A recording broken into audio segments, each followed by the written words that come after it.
Au nom du Père et du Fils et du Saint-Esprit. Amen. Alors, Seigneur, Jésus, tu t'es fait chair, tu as voulu épouser la condition humaine pour qu'on puisse te voir, t'entendre, et donc connaître ce que ton Père, notre Père, veut pour nous. On te rend grâce, Seigneur, pour ça. Prépare nos cœurs pour Noël qui vient. Amen. Alors, ce soir, catéchèse sur l'incarnation, c'est-à-dire une deuxième catéchèse sur Jésus. Est-ce que vous voyez mon écran? Très bien. OK, alors on commence tout de suite. Mystère de l'incarnation. Donc, la semaine passée, on a vu les titres, les noms de Jésus. Et maintenant, on va voir, on va essayer de pénétrer ce mystère. Mystère de l'incarnation. L'incarnation, ça veut dire dans la chair, c'est-à-dire ça vient du latin incarné, dans la chair. Alors, une petite définition la plus courte que j'ai pu faire, c'est mystère de Dieu qui s'est fait chair. Voilà. Dieu s'est fait chair. Et je commence en préambule avec une belle citation de saint Paul qui nous met tout de suite dans le cœur de ce mystère-là. Ayez entre vous les mêmes sentiments qui furent dans le Christ Jésus. Lui, de condition divine, ne retint pas jalousement le rang qui l'égalait à Dieu, mais il s'anéantit lui-même, prenant condition d'esclave et devenant semblable aux hommes. S'étant comporté comme un homme, il s'humilia plus encore, obéissant jusqu'à la mort, et la mort sur la croix. Alors déjà, dans cette parole, il y a beaucoup de choses. Hein? Il y a surtout, je pense, au cœur de ça, l'humilité. L'humilité de Dieu qui s'est comme abaissé, qui a pris la condition d'esclave semblable aux hommes. Il n'était pas obligé de faire ça. Il aurait pu choisir un autre chemin que ça, sans doute, pour se révéler. Lui qui est tout-puissant, il aurait pu faire n'importe quoi d'autre, mais c'est ça qu'il a choisi. Il a choisi d'envoyer son Fils, de faire connaître son Fils. Et son Fils qui a été... Même que j'ajouterais qu'en plus, il n'était pas obligé de s'incarner. Il l'a fait, puis il a choisi une mort, c'est des plus atroces, là. Il aurait pu juste arriver sur Terre en tant qu'homme, puis vivre sa vie, puis mourir à 90 ans. Mais il a Oui, décidé de se faire crucifier à 33 ans, puis se faire humilier, puis se faire flageoler, puis faire de lui, se faire juger. oui, même ça me fait penser un peu à la réaction des apôtres, en fait, le découragement des apôtres après sa mort. C'est comme, ah ben finalement, il s'est pas sauvé, il n'est pas descendu de la croix. Tu sais, je veux dire, ils l'ont vu marcher sur l'eau, ils ont vraiment cru en lui, là, mais finalement, ah ben, tu sais, c'était pas vrai peut-être, là. Tu sais, je veux dire, l'espèce de découragement. Alors, ça devait être vraiment dur, tu sais. Mais il a triomphé de la mort. Alors, c'est ça qu'on va aborder aujourd'hui. Alors, mais pourquoi le Verbe s'est-il fait chair? Alors, vous savez qu'on appelle Jésus aussi le Verbe. Le Verbe, c'est donc la parole de Dieu. Ce qu'on veut dire par le Verbe, c'est que c'est Dieu qui parle. Donc, sa parole est créatrice. Il a créé le monde en disant, par exemple, que la lumière soit. Alors, c'est par sa parole qu'il crée. Et c'est par les paroles aussi, comme on verra plus tard aussi, c'est que Dieu voulait qu'on l'entende par des paroles humaines. Alors, pourquoi le Verbe s'est-il fait chair? Donc, première chose, pour nous sauver en nous réconciliant avec Dieu. Donc, c'était pour répondre à la promesse qu'il avait faite de sauver l'humanité, qui était condamnée depuis le début, depuis le péché originel. Donc, celui-là a paru pour ôter les péchés, nous dit saint Jean dans sa première lettre. Donc, nous sauver en nous réconciliant avec Dieu. On était séparés de Dieu. On avait perdu une grâce avec Dieu. qu'on a retrouvée avec Jésus. La grâce sanctifiante. Ensuite, pour que nous connaissions ainsi l'amour de Dieu. Donc, c'est Jésus lui-même qui le dit, « Car Dieu a tant aimé le monde qu'il a donné son Fils unique, afin que quiconque croit en lui ne se perde pas, mais ait la vie éternelle. » Donc, il nous a donné aussi son Fils. Il a fait prendre son Fils sa condition d'homme uniquement par amour pour nous. Pour qu'on puisse croire en lui. Et aussi pour être notre modèle de sainteté. Prenez sur vous mon joug et apprenez de moi. Alors évidemment, en s'incarnant, il devenait visible aux hommes. Donc, il est devenu un modèle. Puis encore aujourd'hui, on le prend comme modèle parce qu'on a les témoignages des apôtres. Et dernière raison, pour nous rendre participants de la nature divine. On en entend moins parler de ça, mais c'est très important. Ça fait partie de la foi, de notre foi. C'est très mystérieux. J'ai mis une citation de saint Irénée de Lyon. Le Verbe s'est fait homme pour que l'homme, en entrant en communion avec le Verbe et en recevant ainsi la filiation divine, devienne fils de Dieu. Alors Dieu, non seulement il ne voulait pas juste nous réconcilier comme Adam et Ève, c'est plus encore que ça. Il voulait nous rendre fils et filles. Il voulait qu'on ait part à son héritage. Il voulait qu'on participe de sa nature divine. Et ça, on le fait en entrant en communion avec le Verbe. Donc, par exemple, dans la messe de Dieu. Oui?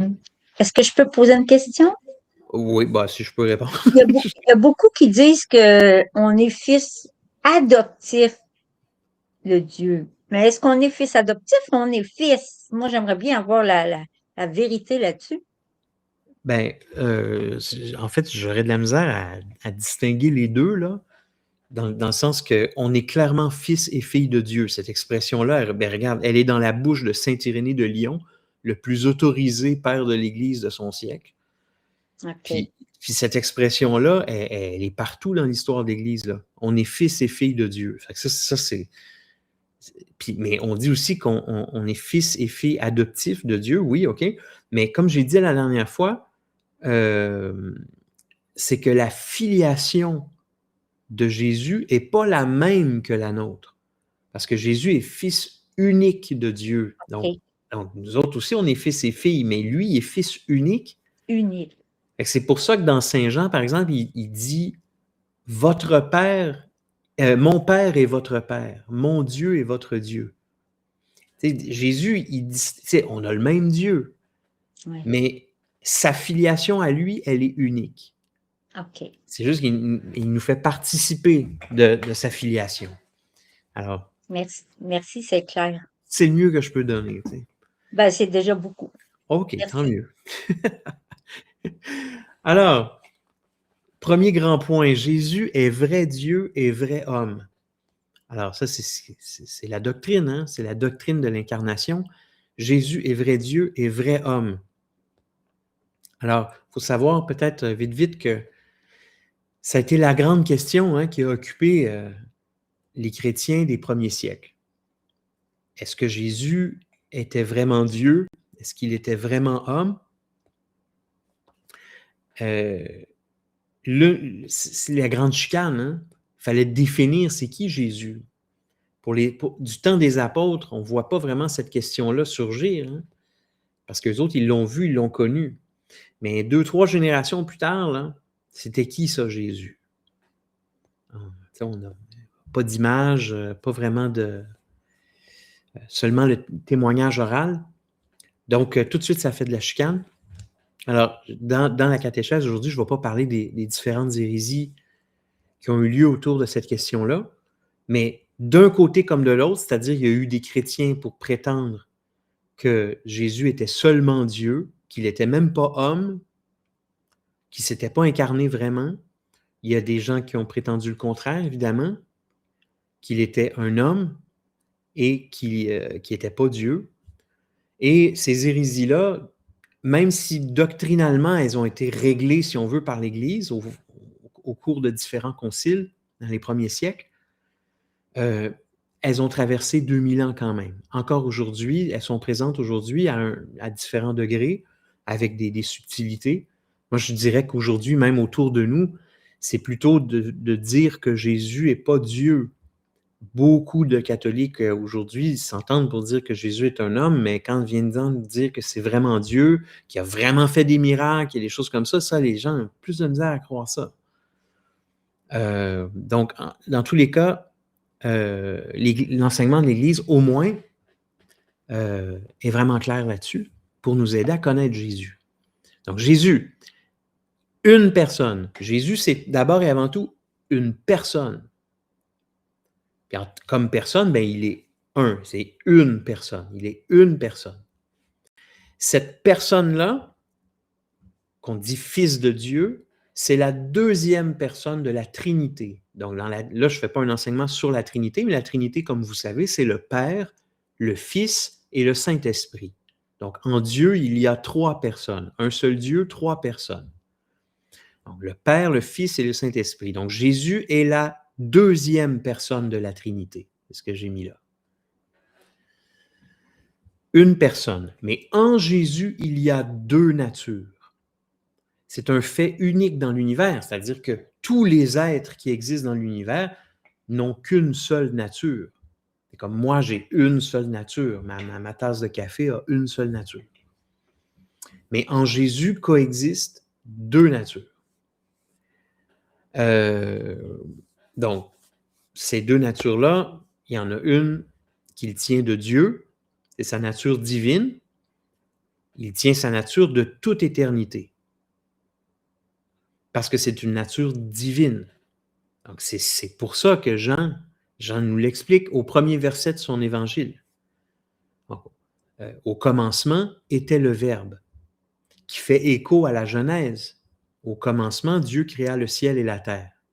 Donc, Dieu, au commencement donc du monde créé, il y avait Dieu. Et Dieu crée le ciel et la terre. Mais Jean nous dit dans son évangile, au commencement était le Verbe. Donc, le Verbe était en Dieu.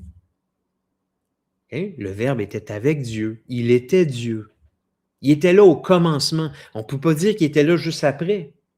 Il a toujours été Dieu. Okay? Il tient sa nature divine de toute éternité.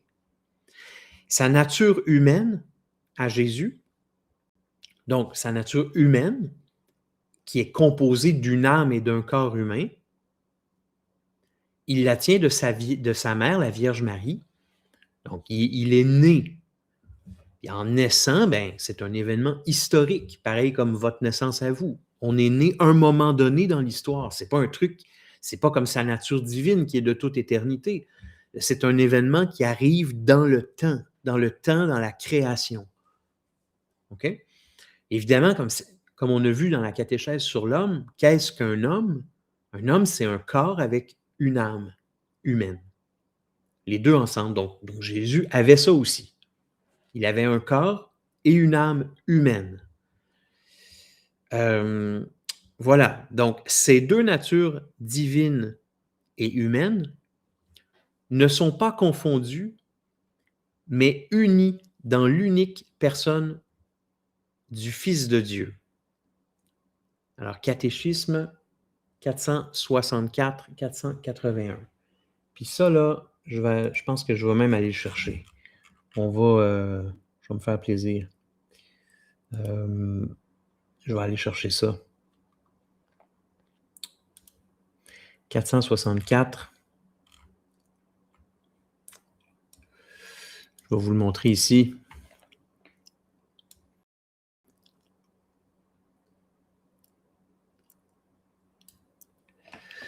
L'événement unique et tout à fait singulier de l'incarnation du Fils de Dieu ne signifie pas que Jésus soit en partie Dieu et en partie homme. Donc, Jésus n'est pas en partie un homme ou en partie Dieu. Il est pleinement l'un et l'autre. Ni qu'il soit le résultat du mélange confus entre le divin et l'humain. Il s'est fait vraiment homme en restant vraiment Dieu. OK? Donc, alors, ces deux natures sont unis en lui. Donc, et là, on va découvrir ça aussi.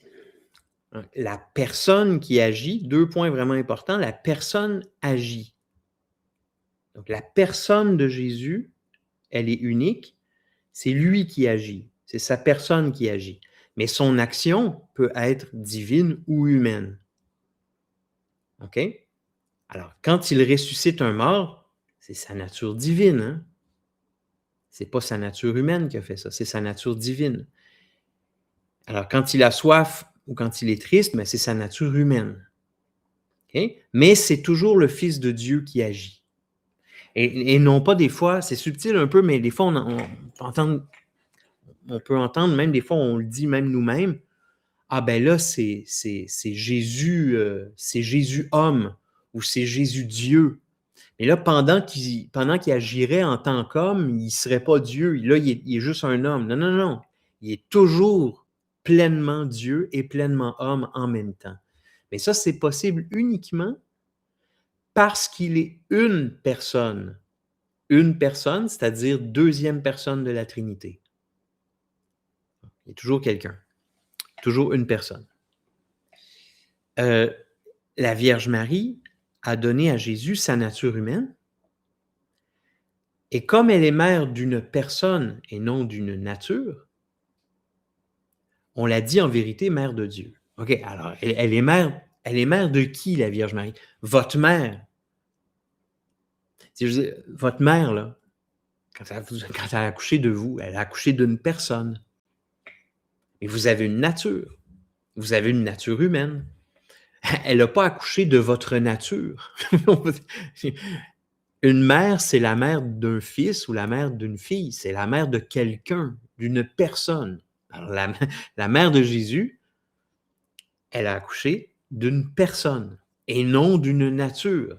Donc, il est vrai de dire qu'elle est la mère de Dieu, puisque cette personne est à la fois Dieu et homme. OK? C'est pas, quand on dit mère de Dieu, évidemment, comme on se fait dire par des gens qui n'y croient pas, que on ne peut pas dire ça parce que ça voudrait dire que mère de Dieu, qu'elle serait elle-même déesse ou qu'elle serait antérieure à Dieu. Il faut juste bien comprendre ce que ça veut dire. C'est un événement historique, la nativité, mais elle a accouché d'une personne qui est à la fois Dieu et homme. Donc, on l'a dit mère de Dieu. OK. C'est bon. Alors, maintenant, on a des signes de sa divinité. Alors, les signes de sa divinité, vous les connaissez, hein, sans doute. C'est les miracles. Il a affirmé lui-même sa divinité. Ça, j'en avais parlé à la dernière catéchèse. Donc, j'ai remis les citations, les références bibliques où il parle lui-même. Je suis le Messie, je suis le Christ, je suis Seigneur. Il l'a dit lui-même. Et il l'a également prouvé par de nombreux miracles, des guérisons physiques, des guérisons spirituelles, la domination des forces de la nature et résurrection des morts. On pense à Lazare, la fille de Jaïr. Mais le miracle le plus éclatant de notre Seigneur Jésus-Christ est sa propre résurrection. Parce que malgré tous les miracles qu'il a fait, ce qui est le plus éclatant, c'est sa propre résurrection à lui-même. Parce que même s'il y avait eu ce qu'on aurait pu appeler des pouvoirs magiques, là, qui lui auraient permis de marcher sur l'eau puis de guérir les aveugles sur demande, reste qu'une fois que lui-même est mort, un homme est incapable d'agir après sa mort. Vous vous rappelez de ça, on en a parlé aussi dans la catéchèse sur l'homme. Sa personne est dissoute. Quand il y a séparation du corps et de l'âme, la personne est morte, elle n'est plus là. Sauf que la personne de notre Seigneur a continué après sa mort. Puis elle continue d'agir encore aujourd'hui, après sa mort. Donc, il est fils de Dieu. C'est le signe le plus éclatant de sa divinité. On peut pas c'est la résurrection qui fait qu'on ne peut pas du tout l'assimiler à quelques prophètes ou divinité païenne ou un truc comme ça. Tu sais, je sais, il a ressuscité lui-même avec son propre corps. Voilà. Ensuite, son humanité. Donc, l'humanité de Jésus, son âme humaine était limitée. Alors ça, c'est intéressant. Peut-être qu'on s'imagine vite comme ça que l'âme de Jésus n'était pas limitée, mais non, son âme humaine était limitée. C'était une âme humaine. Il était pleinement homme. Donc, son âme était limitée. Alors, ce que ça veut dire, ça, vous allez voir les exemples que je vais sortir, cela correspond à la réalité de son abaissement volontaire. Donc, on voit dans les Écritures des passages où on se dit, mais est-ce qu'il peut vraiment être Dieu? Parce que s'il était Dieu, ça se pourrait pas qu'il pense comme ça ou qu'on parle comme ça de lui. Vous allez voir. Luc 2, 52. Alors, dans Luc 2, 52, c'est après le recouvrement au temple, quand ses parents retrouvent Jésus, ça dit, quant à Jésus, il grandissait en sagesse, en taille et en grâce devant Dieu et devant les hommes. Alors, il grandissait en sagesse. C'est donc qu'il n'y avait pas toute la sagesse déjà. Voyez-vous? Ce genre d'affaire. Donc, non, son âme était limitée. Son âme a connu ce que ça veut dire de grandir. Je vais vous dire comment c'est dit dans le catéchisme aussi. C'est vraiment bon, cette affaire-là.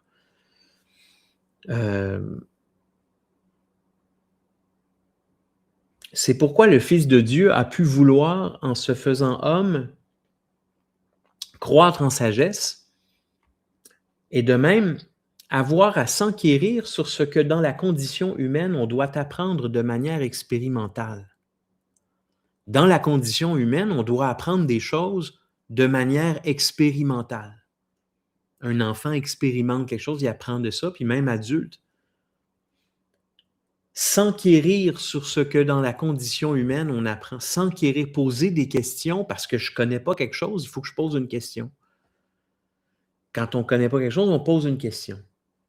Alors, Jésus étant pleinement homme, ben lui aussi a posé des questions.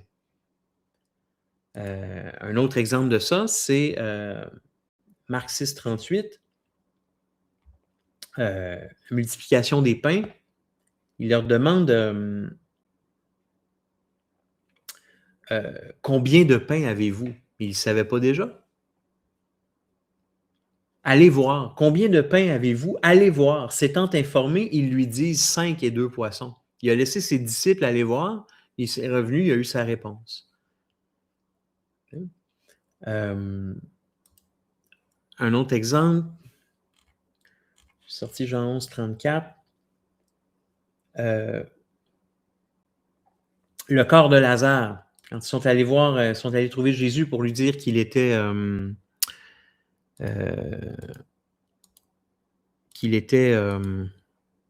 bon, j'ai perdu mon écran là, voilà. Qu'il était mort. Alors Jésus leur demande, où avez-vous déposé son corps? Puis ils lui répondent, Seigneur, viens et vois. Puis là, il va avec eux. Donc ça aussi, pensez-vous qu'il le savait? Je veux dire, en tant que fils de Dieu, il le savait, évidemment. Mais dans sa nature humaine, il est aussi limité.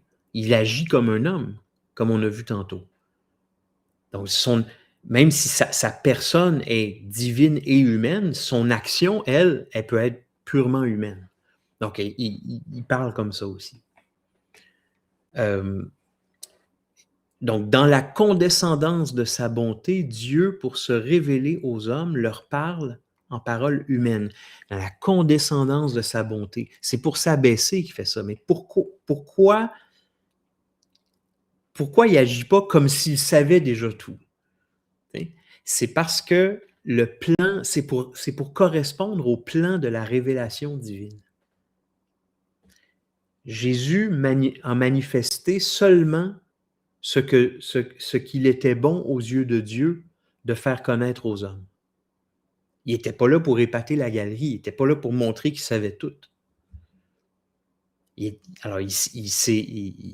C'est son abaissement volontaire, la réalité de son abaissement volontaire, c'est son humilité, la condescendance de sa bonté, on appelle ça comme vous voulez.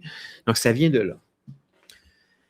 Mais son âme humaine, tout en étant limitée, elle est unie à sa nature divine.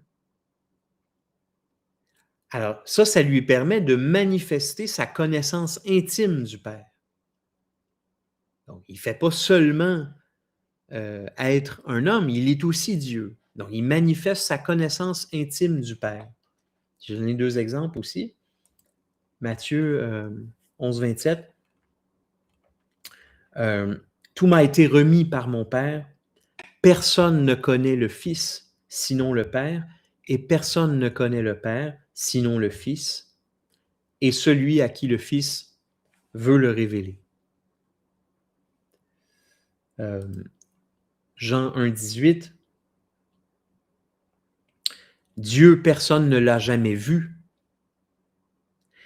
Le Fils unique, lui qui est Dieu, lui qui est dans le sein du Père, c'est lui qui l'a fait connaître. Donc, sa nature divine n'est pas limitée, comme son âme humaine. Et c'est ce qui lui permet aussi de manifester la pénétration divine qu'il a du cœur de l'homme. Il nous connaît mieux que nous-mêmes, hein, comme on dit. Donc, Marc 2, 8.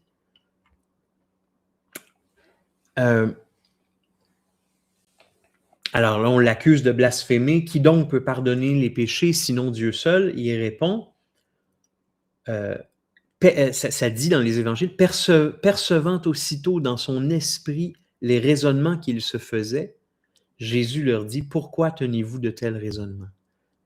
C'est beau ces affaires-là. Je ne sais pas si ça vient vous chercher autant que moi, mais moi, quand je tombe sur ces petits passages-là, percevant aussitôt dans son esprit les raisonnements qu'il se faisait, on ne peut rien lui cacher. Il y a la pénétration divine du cœur de l'homme. J'ai aussi Jean 6, 61. Après avoir dit qu'il fallait manger sa chair, il y en a beaucoup qui sont partis. Puis là, ses disciples disent, cette parole est rude, qui peut l'entendre? Puis là, Jésus savait en lui-même que ses disciples récriminaient à son sujet. Il le savait en lui-même. Il connaît le cœur des hommes. Alors, en Jésus, comme il y a 2 natures, une divine et une humaine, il y a aussi 2 volontés.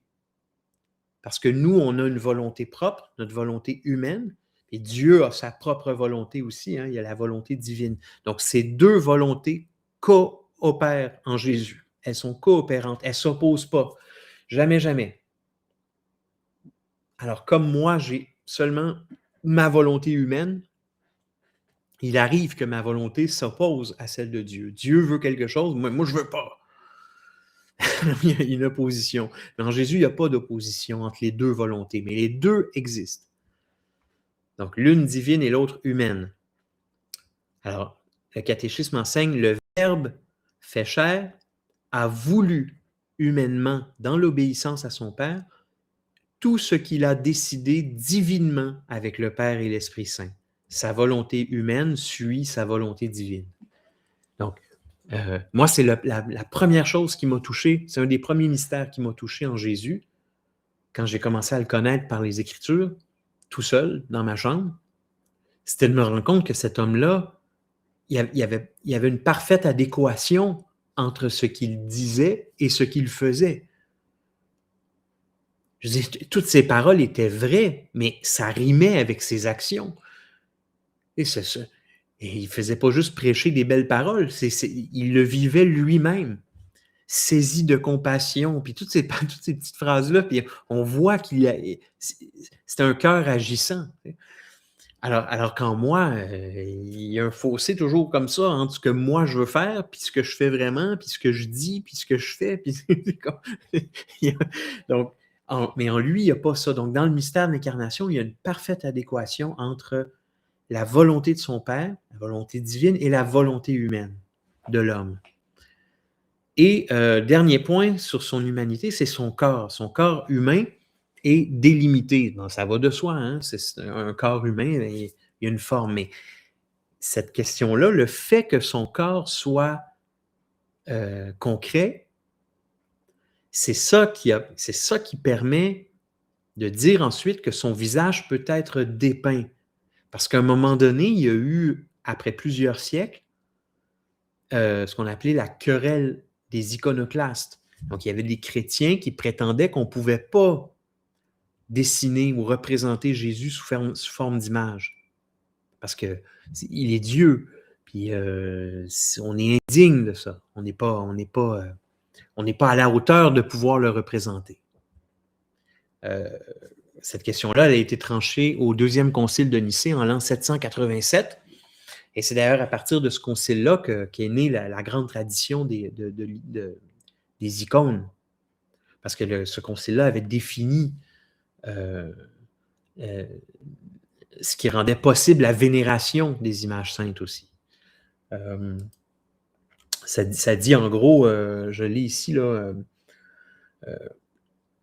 donc les particularités individuelles du corps du Christ, donc son corps lui-même, exprime la personne divine du Fils de Dieu. Donc, le Fils de Dieu a fait sien les traits de son corps humain, au point que, dépeints sur une image sainte, ils peuvent être vénérés, car le croyant vénère son image. Il vénère en elle la personne qui y est dépeinte. Okay? Parce que c'est son vrai corps. C'est une image de son vrai corps. Donc on comprend que c'est pas les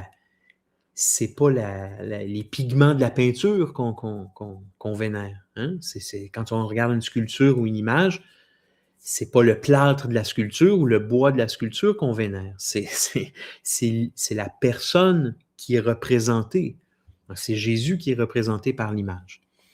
Donc, et aussi, c'est que Dieu, contrairement par exemple à l'islam, où on ne peut pas représenter le prophète, Mahomet, nous, on représente Dieu. Pourquoi? Parce que Dieu n'est pas un être abstrait, loin de nous. Au contraire, il s'est fait chair, il a pris une forme, il était visible. Il y a la petite madame qui courait après pour aller toucher la frange de son manteau. Là. On pouvait le toucher. Là. Alors, si Dieu a voulu ça, c'est parce qu'il voulait qu'on s'approche de lui, qu'on soit vraiment intime avec lui. Rappelez-vous, Saint Jean qui couche sa tête sur sa poitrine à la dernière scène. Alors, nous aussi, on a envie de faire ça, on a envie d'être proche de lui. Lui-même a dit, Jésus a dit à un moment donné, je ne vous appelle plus serviteurs, mais mes amis. On a un commerce vraiment d'intimité avec lui, ce qui n'est vraiment pas le cas des musulmans pour qui Dieu, c'est un être tout-puissant, créateur, tout-puissant, mais ça s'arrête là. Je veux dire, il est très miséricordieux, on lui donne cet attribut-là aussi, mais on ne peut pas avoir une relation avec lui parce qu'on n'est pas digne de ça. Nous, on est condamnés à nous soumettre à sa volonté. Donc, toutes ces choses-là, en soi, sont pas fausses. Dieu est véritablement créateur, tout-puissant, miséricordieux. On doit se soumettre à sa volonté, c'est vrai, mais il n'est pas que cela. Il est beaucoup plus que ça encore. C'est ça le mystère, c'est qu'il s'est incarné. Nous, on croit en la personne de Jésus. Donc, Dieu s'est fait chair. Donc, on a pu le voir, le toucher. C'est ce qui me fait terminer ma catéchèse avec cette phrase tirée de la préface de la messe de Noël qui s'en vient bientôt. Dieu qui est par nature invisible est devenu visible à nos yeux. Alors, merci Seigneur. C'est tout.